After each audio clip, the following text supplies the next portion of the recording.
Hoje, como muitos de vocês viram em nossas mídias e a gente estava compartilhando, é o dia que a gente celebra e que a gente fala e que a gente lembra e é lembrado da importância de missões, do nosso Mission Day, que a gente tem chamado, como igreja. E é esse dia em que a gente, ainda no sentido de colocar, de organizar nosso caminho, a nossa viagem, a nossa trajetória como servos de Cristo, como cristãos e como igreja, a gente vai buscando ouvir, discernir e ser lembrado daquilo que Deus tem falado para nós como igreja. A gente tem como objetivo levar a palavra de Cristo e não apenas levar, porque não adianta querer falar sem ser, nós precisamos ser a palavra de Cristo à medida que nós vivemos, caminhamos e levamos essa mensagem. Eu queria convidar você a abrir a sua Bíblia em Mateus capítulo 28, do versículo 18 ao versículo 20. Mateus capítulo 28, do versículo 18 ao 20. Esse texto é chamado de A Grande Comissão.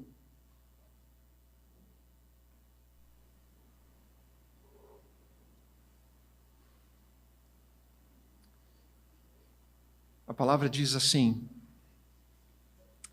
Jesus, aproximando-se, falou-lhes, dizendo: Toda autoridade me foi dada no céu e na terra. Ide, portanto, fazei discípulos de todas as nações, batizando-os em nome do Pai e do Filho e do Espírito Santo, ensinando-os a guardar todas as coisas que vos tenho ordenado. E eis que estou convosco todos os dias, até a consumação dos séculos.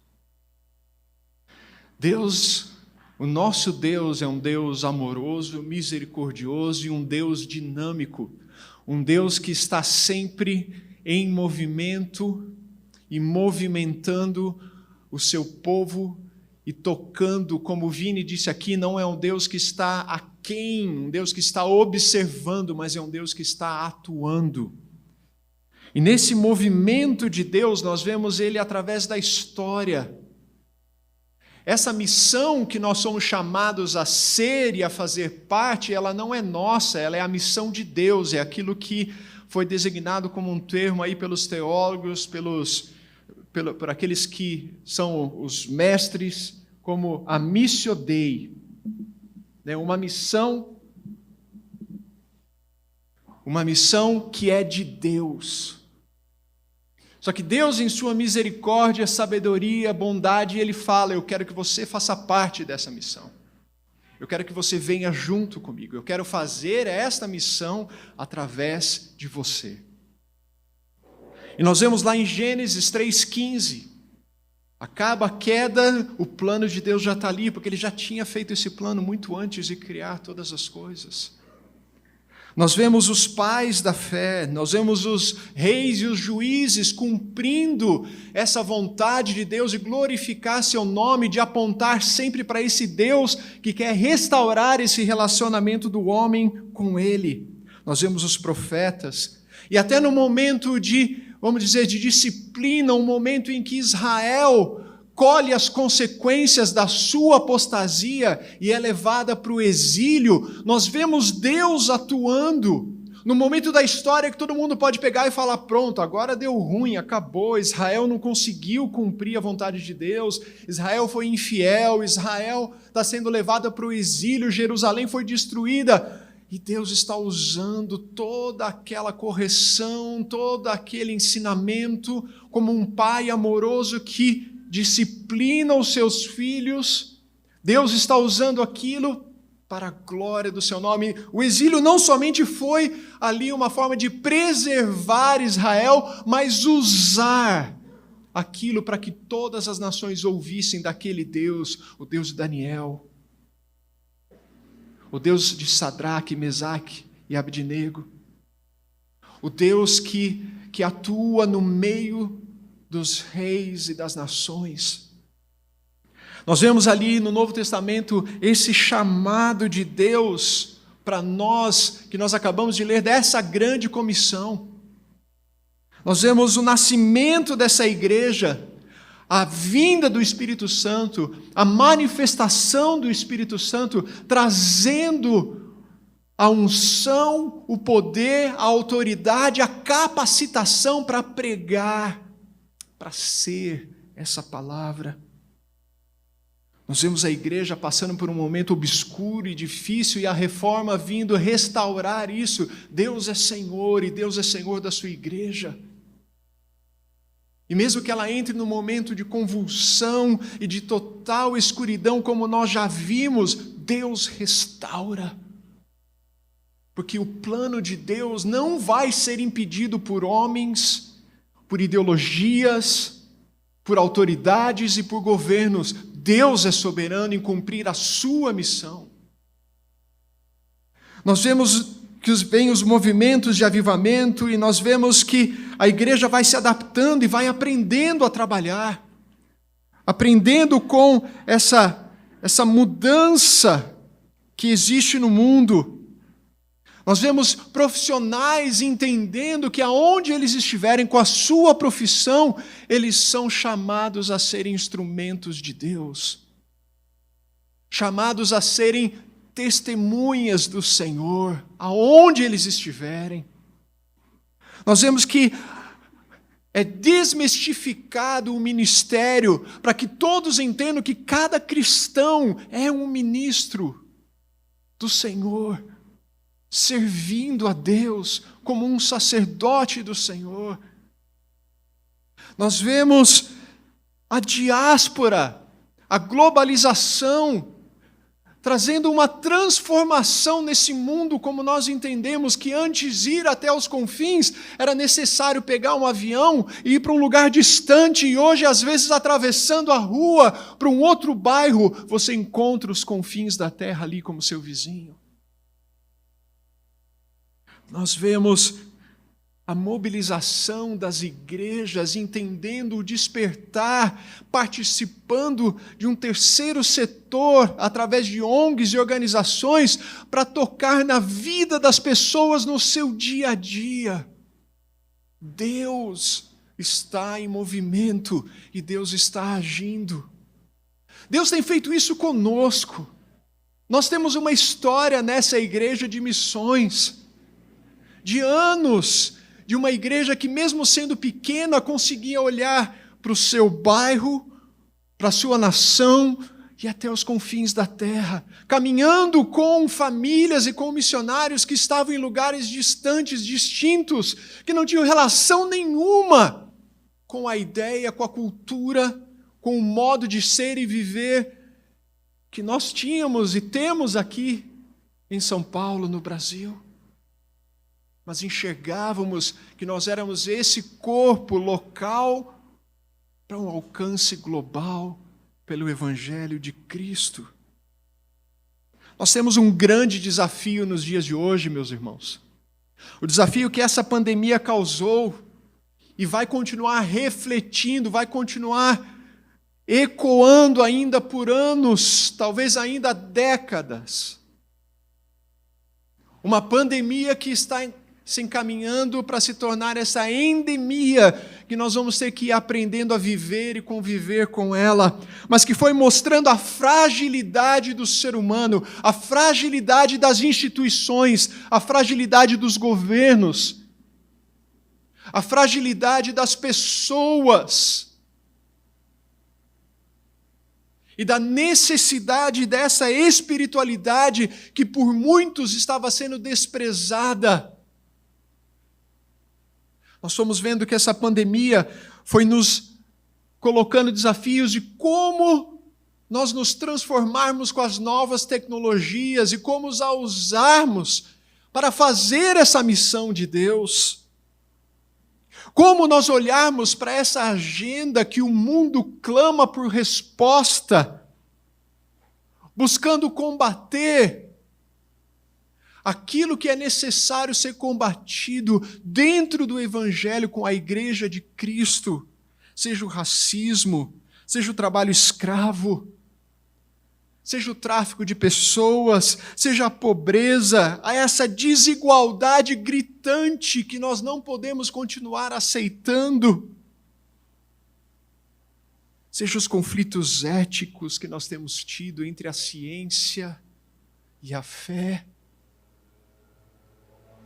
e uma mistura de manipulação nesse meio. Nós temos desafios de uma cultura em transformação, nós temos desafios de um secularismo que quer calar a voz da espiritualidade e da igreja e dizer: você pode ter sua opinião, mas você não pode expressar essa opinião, que entra em confronto com uma ideia geral que o secularismo fala. Só que mesmo com todos esses desafios, a nossa missão não mudou. E a nossa missão como seguidores e discípulos de Jesus continua sendo a mesma. Essa missão que nós lemos aqui, dada por Jesus Cristo. Uma missão de um texto que é tão importante para nós.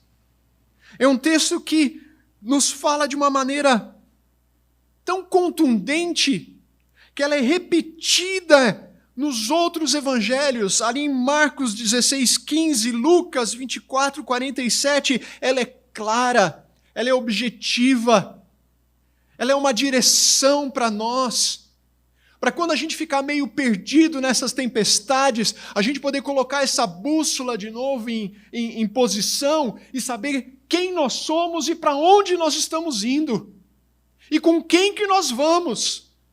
Porque não é uma ordenança que você vai sozinho. É uma ordenança para a igreja. E nós precisamos ser igreja para cumprir essa grande comissão. Ela não é a grande comissão do André, ela não é a grande comissão da Bárbara, ela não é a grande comissão do Anderson, ela é a grande comissão para a igreja. E nós temos que fazer em unidade, meus irmãos. Porque a desunião já está aí, já ficou, vai prevalecer em muitas situações, mas nós, como seguidores de Cristo, temos que conseguir sentar com os lados opostos dentro da igreja e tomar um café, e tomar um chá e falar como é que nós vamos seguir isso aqui agora. E como é que nós vamos andar nesse mesmo caminho? Porque nós temos, e nós declaramos que temos um só Senhor, um só batismo, um só Salvador, um só Pai, um só Filho, um só Espírito Santo.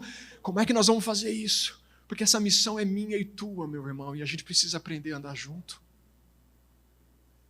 Esse é o desafio que esse texto continua colocando para nós. Ela é possível. E ele põe a sua igreja em movimento. Ele põe sua igreja em movimento com a sua autoridade. Essa autoridade de Jesus Cristo. Sabe, essa autoridade daquele que pode perdoar pecados. Ninguém mais vai oferecer isso. Ninguém mais vai poder chegar naquele coração pesado, naquele coração perturbado, naquela mente que não consegue se libertar e quebrar as suas cadeias e falar: eu te perdoo. Você está perdoado. Levante e ande em liberdade. Ninguém tem essa autoridade. Não vai ser recurso financeiro que vai te dar isso, não vai ser ideologia que vai colocar isso, não vai ser educação, por mais que ela seja importante na nossa vida, e nós sabemos do valor da educação, ela não vai te libertar dos seus pecados. Porque essa autoridade é só aquele que morreu por nós na cruz que tem. E é Ele, com essa autoridade, que nos dá essa ordem. É Ele que tem autoridade sobre a natureza. É Ele que tem essa autoridade para poder dizer aos ventos, aos mares, às tempestades que parem, e elas param. Porque Ele é Deus. É Ele que tem autoridade de chegar lá 3 dias depois da morte de Lázaro e falar: venha, e Ele vem. Nada impede que Ele levante, nem as amarras, nem aquelas ataduras que Ele tinha, porque é Jesus Cristo que está dizendo: venha. É essa autoridade, meus irmãos. E é nessa autoridade de Jesus que morre e diz: ninguém tira a minha vida, eu a dou, livremente eu a dou, e que é ressuscitado ao terceiro dia, que aparece para mais de 500 pessoas, e que está vivo, salvando, transformando, libertando hoje. Ele está dizendo: igreja, é hora de você se movimentar, é hora de você se levantar. Eu sou um Deus em movimento que espera que os meus discípulos estejam em movimento. Eu sou um Deus que sai para fora, que não fica contido nessas paredes, e espero que vocês, como meus discípulos, não fiquem aqui contidos. Você está aqui para uma missão. Teu propósito primordial é adorar a Deus acima de todas as coisas, como ser humano. Para que o ser humano existe? Para adorar a Deus. O momento que você existe, isso é o clique. Como aquele jovem que eu já testemunhei aqui várias vezes nesses últimos 2 anos, que chegou para mim e falou assim: fez sentido, agora eu entendo. Agora eu entendo tudo que eu ouvi, tudo que eu aprendi durante esses anos, agora faz sentido. É este Deus que nos dá sentido de vida. Por isso que Jesus falou com essa autoridade, eu digo: vão. E como eu disse, esse verbo é no plural, esse verbo não é singular, esse verbo não é para uma pessoa, esse verbo é para a igreja. Esse verbo, ele nos ajuda a entender que nós estamos indo, fazendo, enquanto nós somos discípulos e nós caminhamos na nossa jornada espiritual, vamos. E vamos fazer o que o Senhor nos chamou. John Piper, no seu livro Evangelização e Missões, ele diz: nossa missão jamais deve ser apenas de uma missão de venha e veja. Ela tem de ser a missão de vá e fale. Vá e fale. Vá e seja. Porque ali em Coríntios, 1 Coríntios 9,16 diz: porque se anuncio o evangelho, não tenho de que me gloriar, pois me é imposta essa obrigação, e ai de mim se não anunciar o evangelho. Ai de mim. Quantos de nós temos esse sentimento do apóstolo Paulo? Essa urgência dentro de nós de conseguir compartilhar de Cristo. Essa semana, vendo um post de uma irmã em Cristo, e ela falava como ela é reconhecida pela sua profissão, e ela dizia assim: eu não queria que eles me vissem pela minha profissão, mas eu queria que eles me vissem pela seguidora de Cristo que eu sou. A urgência de fazer conhecido o amor de Cristo que nos alcançou. Nós somos chamados para isso. Eu lembro de anos atrás, quando nós ainda estávamos lá em Moçambique, trabalhando em uma manhã, o pastor Antônio, que era o pastor líder daquela região, nos chama para sua casa, dizendo que ele tinha visitantes que precisavam falar comigo. E aí eu chego lá na casa dele, a gente senta ali naquela varandinha que tinha. Quando eu falo varandinha, não fica enxergando aquele negócio assim, né? Aquela varanda, né? Aquela coisa assim. Eu estou falando daquela casa de pau a pique que tinha um negócio puxado assim. Essa era a varandinha que a gente sentava e encostava na parede. E ali, tomando o chá junto, ele fala: esses homens vieram 3 dias de viagem. Eles viajaram de bicicleta, viajaram andando, e eles chegaram até aqui porque eles têm um pedido. E eu quero que você ouça, e eu vou traduzir para você, porque eles falavam a língua local e eu não entendia. E aqueles homens falaram: nós viajamos há 3 dias. Está vendo aquelas montanhas ali? Nós moramos atrás dela. Nós dormimos na floresta e nós continuamos caminhando e nós chegamos até um outro lugar e dormimos e chegamos até aqui hoje, nessa manhã, porque nós precisamos fazer um pedido. Nós ouvimos do evangelho que vocês estão anunciando. E as nossas famílias estão em trevas. E a nossa aldeia está em trevas. E nós precisamos desse evangelho de Jesus. Venha e pregue essa mensagem para nós.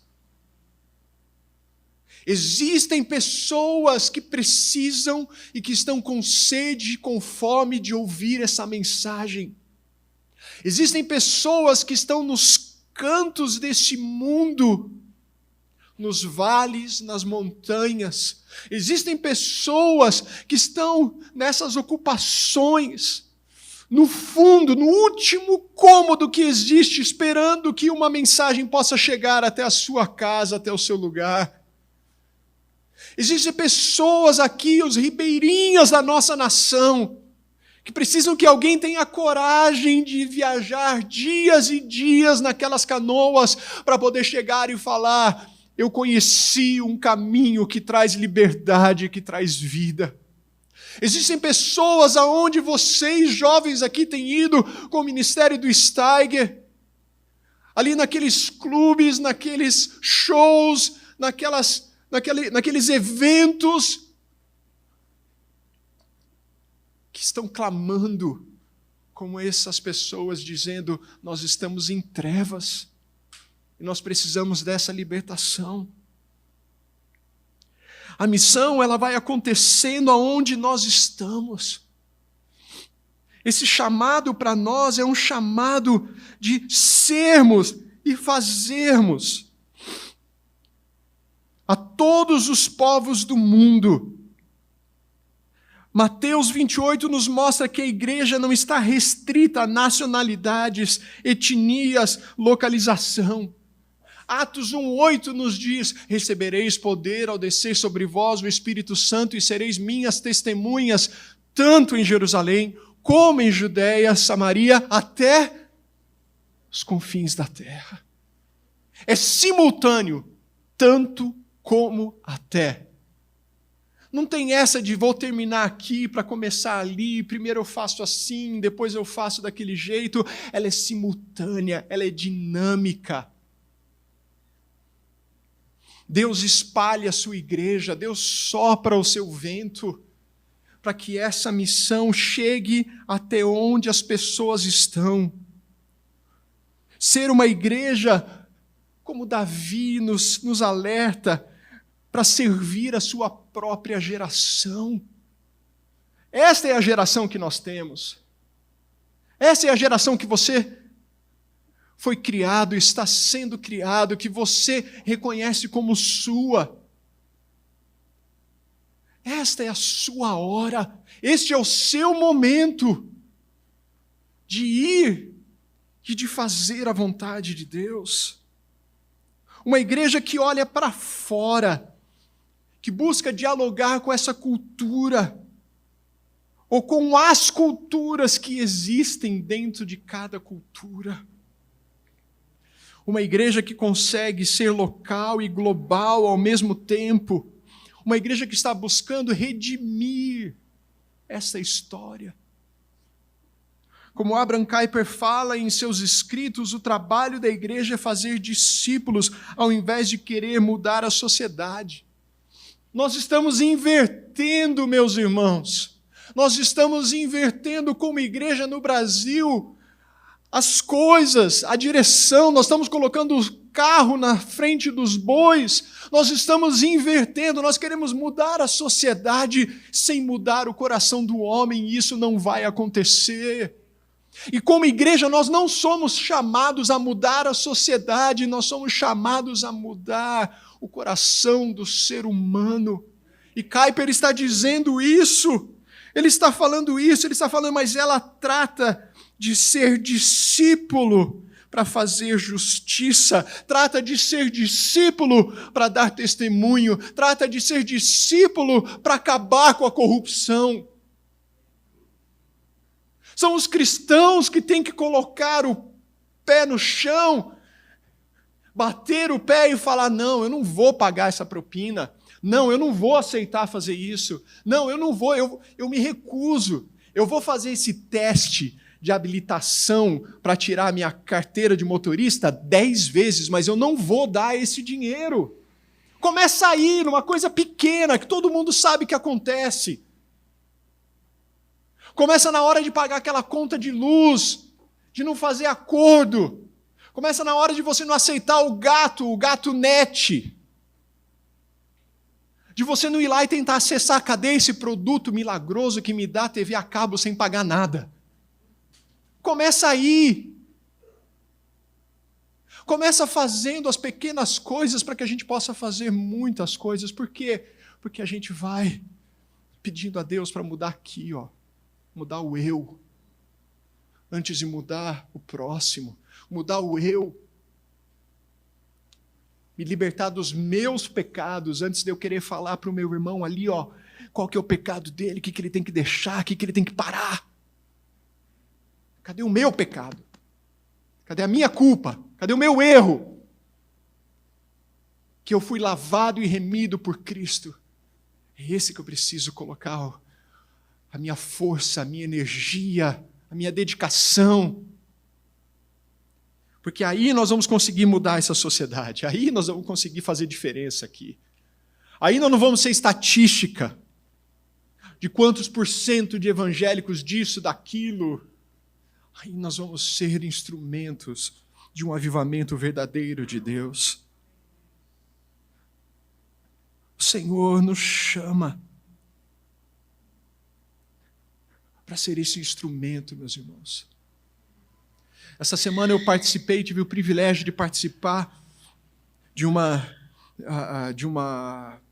live que eles fizeram, de um encontro ali no Zoom, com jovens da América Latina, que tinham um propósito, entender como eles poderiam mobilizar as suas igrejas, do México até a Argentina, a alcançar, a cuidar, a amar, a acolher os refugiados. Eram jovens de várias nações. E um deles perguntou assim: qual que é a sua motivação? O que te move a fazer isso? E essa é a pergunta que eu sempre espero. Porque essa é a razão que nos move. A razão, meus irmãos, da gente cumprir essa missão é muito simples. É porque nós fomos amados primeiro. Nós recebemos a salvação. Nós recebemos o amor, a compaixão. Quando você recebe compaixão, você vai se tornar uma pessoa que demonstra compaixão. Quando você recebe misericórdia, você vai dar e demonstrar misericórdia. Quando você é inundado pela graça imerecida de Deus, você vai transbordar dessa graça. A palavra de Deus nos diz: nós amamos porque Ele nos amou primeiro. Romanos 5,8 nos mostra, irmãos, que Deus prova o seu próprio amor para conosco pelo fato de ter Cristo morrido por nós, sendo nós ainda pecadores. Nós somos amados, e é por isso que eu preciso demonstrar esse amor. Não importa que a pessoa não queira seguir o Evangelho, não importa que a pessoa não atenda a esse Evangelho, mas nós vamos fazer isso porque nós recebemos. Essa é a motivação. Minha motivação não são os números, minha motivação não são as estatísticas, minha motivação não é um plano de poder triunfalista, minha motivação é porque eu recebi, então eu quero compartilhar o que eu recebi. É só isso. E é isso que a gente vai continuar fazendo. Essa missão, ela é integral. Nós vemos aqui no versículo dizendo que façam discípulos, batizando-os em nome do Pai, do Filho e do Espírito Santo, ensinando-os a guardar tudo que lhes tenho ordenado. Ensina tudo que eu ensinei para vocês. Ensina que eu sou o caminho, a verdade e a vida. Ninguém veio ao Pai a não ser por mim. Ensina que os seus pecados vão ser lavados pelo meu sangue.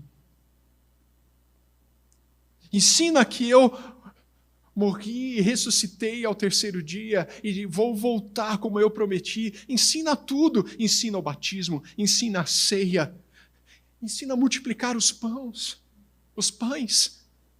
Ensina todas as coisas que eu te ensinei. Ensina a amar o próximo como a si mesmo. Ensina a ter misericórdia daqueles que são pecadores. Ensina a não condenar, a não atirar as pedras. Ensina tudo. Essa missão desse evangelho do Senhor, como diz o Pacto de Lausanne, é o evangelho todo para o homem todo, em todo lugar. Ela vai pegar tudo em nossa vida, nossa área, nossa vida psicológica, a psicologia, a nossa saúde mental, a nossa saúde física, a nossa sexualidade, ela vai ser transformada por Cristo e ela vai ser condicionada em Cristo. Ensina esses discípulos. Presta atenção, aos discípulos. Não vai tentar fazer o outro entrar na forminha do discípulo, que não vai. Não adianta. Mas você que disse, eu quero Jesus. Eu quero. Eu te aceito, eu te recebo, eu quero andar contigo. Você precisa se submeter ao Evangelho de Jesus e dizer, eu quero o Senhor. Bonhoeffer diz no seu livro Discipulado, cristianismo sem discipulado é sempre cristianismo sem Jesus Cristo. É uma ideia, é uma fantasia. Nós somos chamados a sermos discípulos. Discípulos não recebem diploma. Você pode ter 30, 40, 50, 60, 70 anos, 80 anos. Você não vai receber da igreja ali um certificado de conclusão do discipulado em Jesus Cristo. Você vai ser um discípulo que vai estar aprendendo até o dia que o Senhor Jesus te chamar. O discipulado, ele é contínuo, ele é vitalício. A gente continua aprendendo. E entenda uma coisa, meus irmãos, ninguém aqui tem direito à aposentadoria do reino de Deus. Ninguém aqui tem direito a receber do INSS do Senhor Jesus. Porque tem crente vindo para a igreja e falando assim, olha, eu já cumpri minha parte, eu estou vindo daquela outra igreja, eu trabalhei muito lá e eu queria sentar agora, e eu quero dizer para você que eu estou cansado, e eu vim para essa igreja porque eu estou cansado. Eu falei, cansado estou eu de ver alguém que nem você, cara. Sabe por quê? Porque você está entrando nesse barco, você está sentando aqui comigo, está pegando o seu reminho e está colocando no colo e falando, chega. Não vou remar mais. E o resto do povo está lá, remando. Não dá. Aí na hora que a gente dá um tapa na cabeça da frente e fala, anda, pega o remo, me ajuda que está queimando, está doendo. Eu preciso de você. Lembra da ideia de missão? É nós. Não dá, eu preciso de você. A igreja precisa de você. Eu não tenho teus dons, teus talentos, você é único. Você tem uma impressão digital divina que te faz único, especial. Feito à imagem e semelhança de Deus, da maneira que você é, do jeito que você é. Que Deus quer usar você, da forma que você é, porque você é filho e filha de Deus. Nós, como discípulos, temos que tomar para nós essa missão e sermos esse instrumento de Deus.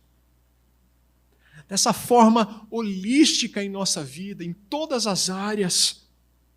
Dessa forma que, aonde a gente estiver, a gente responda a esse chamado.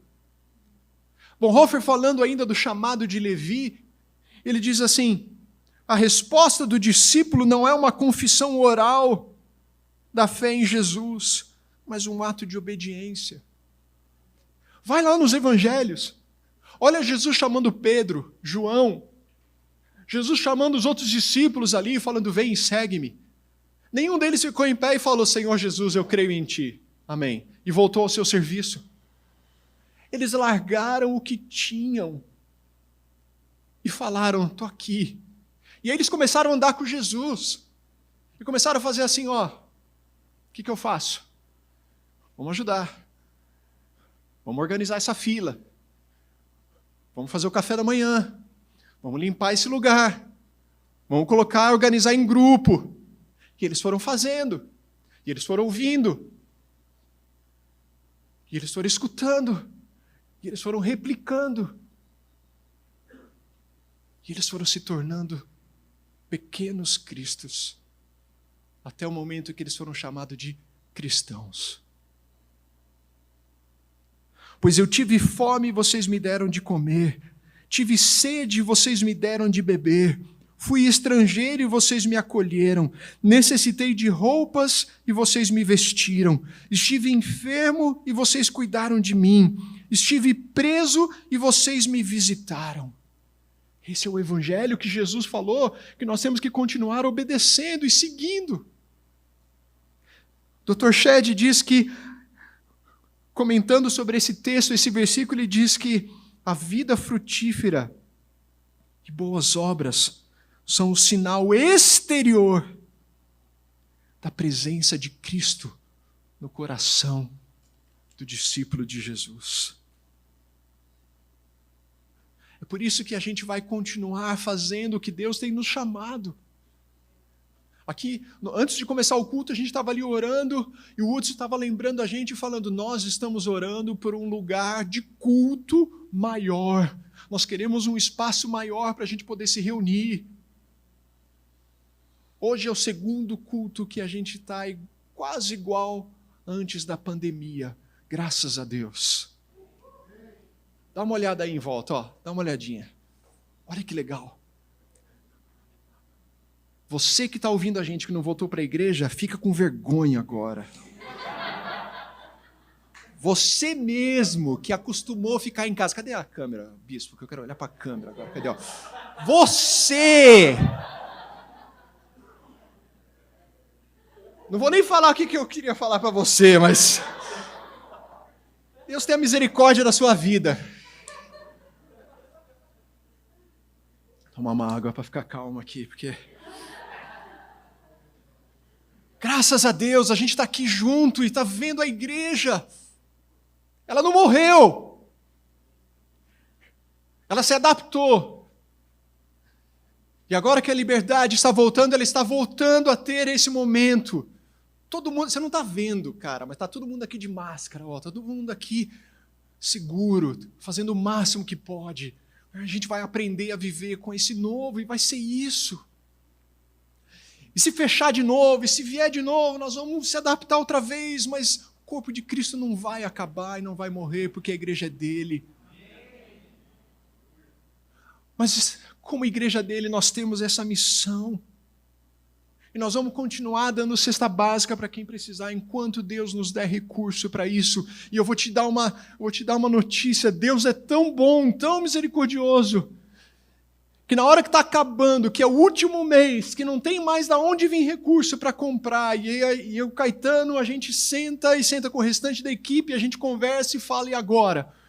Fala: não sei, em março acabou, vamos ver até março. Depois de março não tem mais 120, 150 cestas. Vamos ver o que acontece. Deus abre uma porta. Tem uma torneirinha que fecha aqui, e aí abre outra ali, e de repente vem de um jeito, vem de outro, porque Deus conhece a necessidade desse povo. Deus sabe daqueles que têm que pedir emprestado o dinheiro da condução para chegar aqui, para pegar a sua cesta básica. Toda manhã, pelo amor de Deus, agradeça o teu café da manhã, agradeça o teu almoço, agradeça a tua janta. Dê graças a Deus pelo que você tem, porque tem muita gente na nossa cidade passando necessidade. Tem muita gente sofrendo. A gente está tentando, a gente está fazendo o que a gente está conseguindo, porque Deus tem colocado isso para nós. E a gente quer fazer mais. E é por isso que o projeto do Crianças em Ação foi se modificando para o dojo, que está se juntando com gente grande, que vai ter a iniciativa do primeiro emprego, que vai tentar alcançar esses adolescentes que estão fazendo arrastão aqui nessa rua de baixo, para ver se a gente consegue arrancar eles dali e colocar aqui dentro e falar: vem cá, vem aprender uma profissão, vem aprender alguma coisa, vamos andar juntos, sai dessa vida, você vai acabar morto ali nessa esquina. Nós estamos tentando segurar aquele que não está junto com eles. Uma semana dessa aí, conversando com o filho de uma pessoa que nós atendemos e caminhamos junto, ele falando de como ele levou geral da polícia. E ele teve que mostrar os braços dele e mostrar assim: ó, tá vendo, não tem nenhum corte, eu não faço isso. E a gente tem que encorajar esse menino e falar assim: pelo amor de Deus, nem anda com esses meninos, fica longe deles, porque numa dessas você vai junto, e até a gente provar que você não é, vai demorar. Vem cá, não sai daqui. Geralmente eu falo: cola no Caetano, entendeu? Cola no Caetano. Fica junto dele. E no jiu-jitsu é fácil colar no Caetano, entendeu? Aí que cola mesmo. Mas é isso, a gente tem que continuar fazendo. Lá na Foco é a mesma coisa. São campos diferentes, mas lá eles estão pegando as crianças lá da região, lá de Carapicuíba, levando até aquele lugar, e música, e balé, e inglês, e português. E é isso, nós vamos continuar fazendo. E nessas horas de emergência, Petrópolis, Bahia, Minas Gerais, nós vamos tentar alcançar. Quantos caminhões de comida foram levados à Aparecida do Norte ali pela igreja, porque as pessoas estavam sofrendo. E nós temos que continuar fazendo isso, meus irmãos, como igreja. Nós temos que continuar acompanhando, incentivando, encorajando os jovens a continuarem indo com as missões aqui, com os trabalhos, com os desafios que são propostos pelo Steiger. Tem que continuar ajudando que essa mensagem vá de todas as formas, através da arte, através da música, através dessa mão de misericórdia, seja o que for, porque nós recebemos o amor. Nós recebemos essa graça, então nós temos que distribuir. Nós somos igreja para isso. Sabe por quê? Porque Jesus é a missão. O último versículo aqui desse evangelho diz: eis que estou convosco todos os dias até a consumação do século. Quando a gente olha para os desafios, a gente se sente pequeno. Quando a gente olha para os problemas, a gente se sente meio incapaz. A gente olha aqui para os números. Eu vou te dizer, nós temos 3,28 bilhões de pessoas no mundo que nunca ouviram a mensagem de Cristo. Nós temos 2.138 grupos de pessoas não alcançadas, que não têm a Escritura, não têm a palavra na sua língua. Como é que você entende o Evangelho se ele não está na sua própria língua? Me diz. Como é que você compreende esses ensinamentos se nem na sua língua materna ele está descrito? Nós temos bilhões de pessoas que ainda precisam ouvir essa mensagem. Nós temos aqui e nós temos lá, atrás daquela montanha, em algum vilarejo, alguém dizendo: eu quero sair das trevas. Como ouvirão se não há quem pregue? Como crerão se não ouvirem? Como eles pregarão se não forem enviados? Quão formosos são os pés daqueles que anunciam as boas novas. Como igreja, essa é a nossa responsabilidade, porque essa missão é Jesus. O Evangelho é Jesus.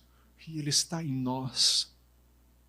Para que nós façamos essa mensagem transbordar, cheia de graça e de misericórdia. Como nós vimos o Filho unigênito do Pai. E o que é que nos dá força?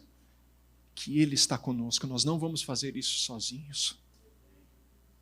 Nós somos incapazes, impotentes de fazer isso sozinhos. Mas Ele disse aqui, eu estou com você. Até o fim. Vai fechar, vai ter pandemia, vai ter lockdown, vai ter isso, vai ter aquilo, vai ter revolução, vai ter guerra, vai ter desastre. O que é que vai acontecer?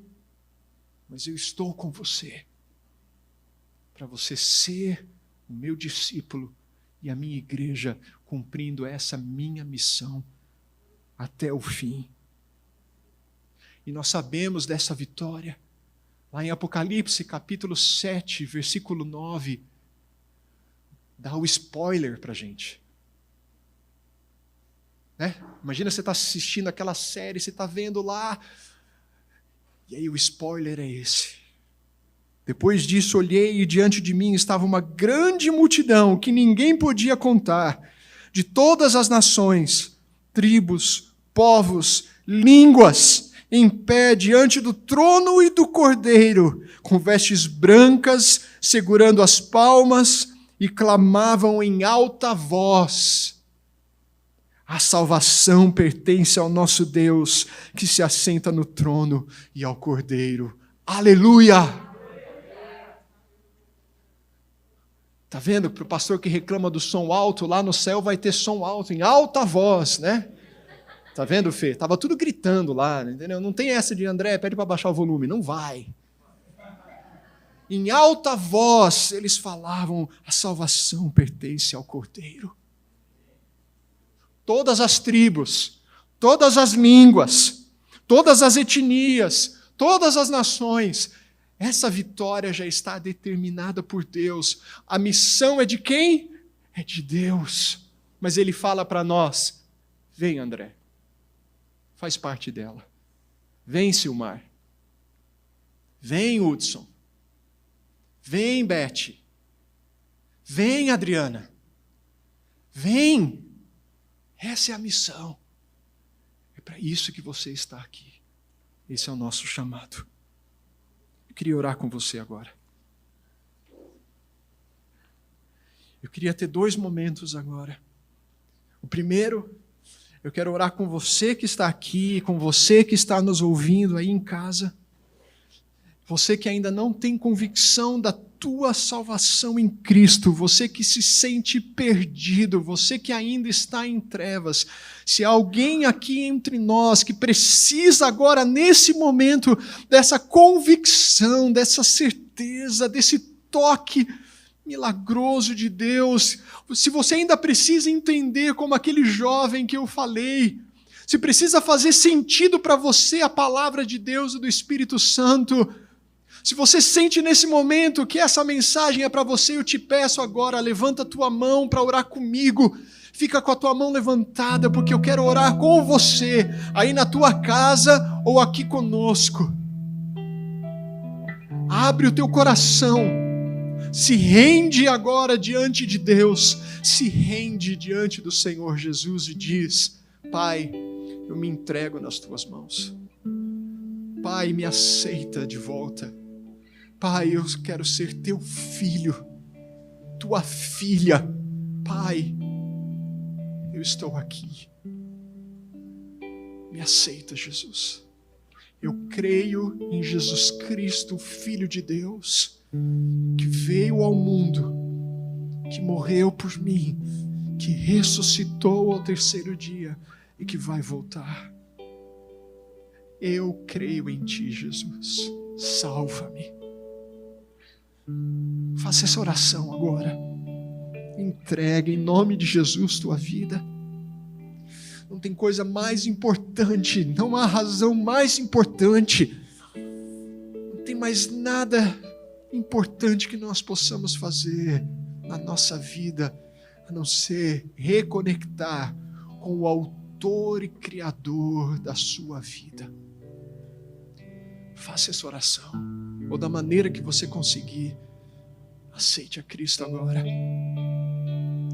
porque Ele continua com seus braços abertos. Deus, visita, Senhor. Visita as nossas vidas, ó Deus, e visita aqueles que fizeram, ó Deus, ou vão fazer essa oração, ó Deus, por causa desse dia, Senhor, por causa do Teu Espírito, da Tua palavra, Senhor, não por nós, mas por causa do Teu amor que salva, Teu amor que transforma, Teu amor que convence, Teu amor que limpa, Teu amor que regenera, Senhor, em nome de Jesus, Pai. E eu quero te pedir agora, você que é discípulo de Jesus, você que talvez está se sentindo desanimado, abatido, cansado, triste, eu quero te fazer esse convite agora. Responde a essa ordem de Cristo, responde a essa grande comissão e fala agora: eu estou aqui, Jesus. Eis-me aqui, Jesus. Você que está aqui na igreja, fique em pé no seu lugar agora. Mas fique em pé como resposta. Fique em pé como compromisso. Fique em pé como entrega. Essa missão é nossa. Pega o remo agora, em nome de Jesus. Eu preciso de você. A igreja precisa de você. Pega esse remo e começa a ajudar. Faz parte. Aceita, Senhor, essas vidas que se dedicam a Ti, Senhor. Renova, Deus. Restaura, Senhor. Cura, Deus. Cura as feridas. Cura as marcas. Cura as dores. Cura, Senhor. Em nome de Jesus. Vem, Espírito Santo, e capacita agora com o poder, com a autoridade, com o amor, com a compaixão, com a misericórdia. Eu te imploro, Pai. Recebe, Deus, nossas vidas agora, Pai. Em Tuas mãos, para o Teu louvor, para a Tua glória. Em nome de Jesus. Amém e amém. Deus te abençoe.